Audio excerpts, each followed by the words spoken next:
Mi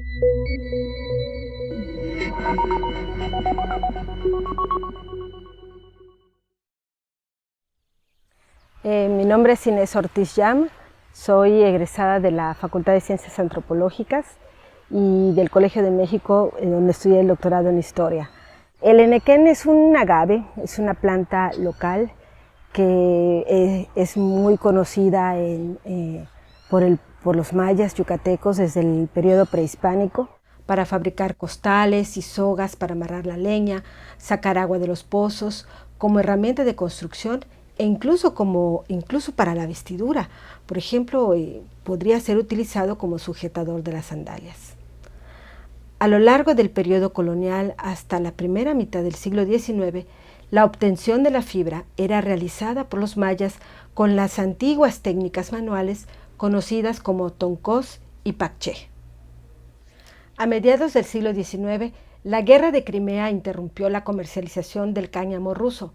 Entonces era la fibra más importante y dio lugar a que la fibra yucateca se introdujera al mercado internacional, principalmente a Estados Unidos para sus industrias petrolera, naviera y agrícola.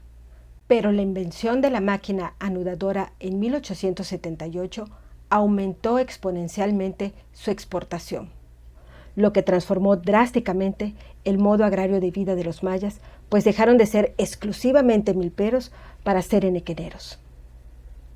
La hacienda enequenera requirió de 3 espacios: el agrícola para plantar el enequén, el industrial para procesar las hojas y el monte, es decir, un gran espacio cubierto por la selva tropical para la extracción de la leña necesaria para los motores de vapor y para el uso doméstico de la hacienda. La planta de enequén tardaba 7 años para alcanzar su etapa de explotación y vivía 25 años. Los hacendados planificaron su cultivo conforme a su crecimiento. Las hojas de enequén recién cortadas se trasladaban a la planta industrial de la hacienda. Se colocaban en un elevador, pasaban por el tren de raspa y se obtenía la fibra. Esta se llevaba al secadero y una vez libre de humedad se prensaba para formar la paca de 160 kilos aproximadamente.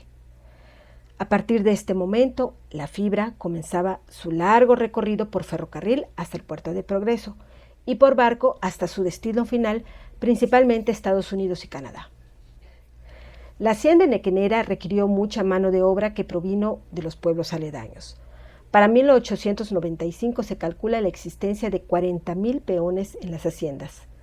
Para lograr su permanencia se usó el endeudamiento, que consistía en pagar por adelantado parte de su sueldo para cubrir alguna necesidad o eventualidad de la vida, como era una enfermedad, contraer matrimonio o realizar un bautizo. La deuda de los trabajadores formó parte del capital de la hacienda, por lo que en las operaciones de compraventa el adquiriente tenía que pagar por ella. Desde 1843 se reglamentó que el adeudado debía laborar en la hacienda hasta la extinción de la misma, y una ley de 1882 permitió arrestar al deudor que se fugara y sancionar al encubridor. De hecho, en los periódicos de la época se ofrecían recompensas para la captura de fugitivos.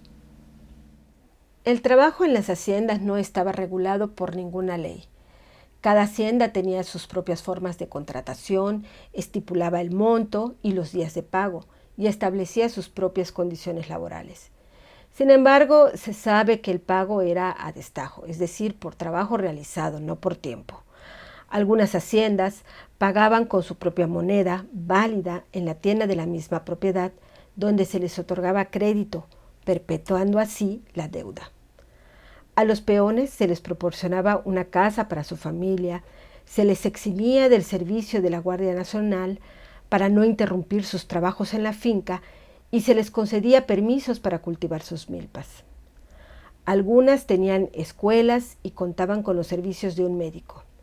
En cambio, los jornaleros de los pueblos, es decir, aquellos que se trasladaban a diario a las haciendas, recibían un pago ligeramente mayor a los peones, pero sin ninguna recompensa.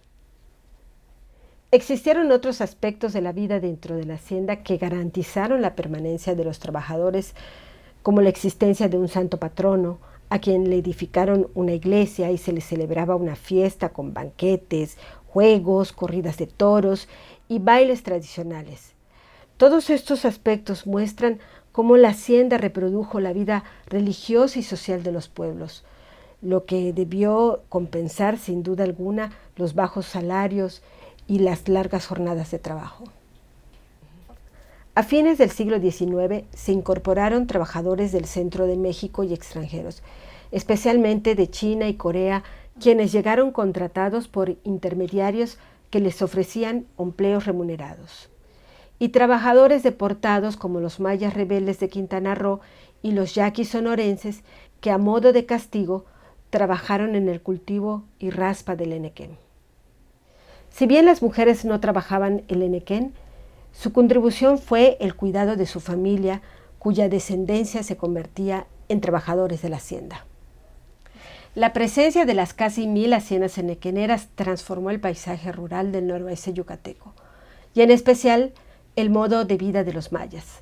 A fines del siglo XIX, la población rural se encontraba distribuida en su mayor parte en las haciendas, y su sobrevivencia dependía de la remuneración que recibían por su trabajo. En 1937, la reforma agraria marcó el final de la hacienda, pero no de la agroindustria. Esta continuó por varias décadas más bajo la figura del ejido y los antiguos peones y trabajadores convertidos en ejidatarios. El henequén ejidal se produjo con la misma tecnología agrícola e industrial. Hoy día, algunas de esas máquinas, con más de 100 años, continúan raspando las hojas del henequén, como en la hacienda San Lorenzo de Aque, que además posee una cordelería donde se fabrican hilos y sogas para el mercado nacional y local. La mayoría de los trabajadores viven en la hacienda y en ellos pervive el recuerdo de sus padres y abuelos como trabajadores del henequén. Pues la planta de henequén todavía está viva, no en la forma en la que existió en el siglo XIX, ni siquiera en el siglo XX, pero está viva porque es una planta endémica, se da muy fácilmente aquí en Yucatán, se produce.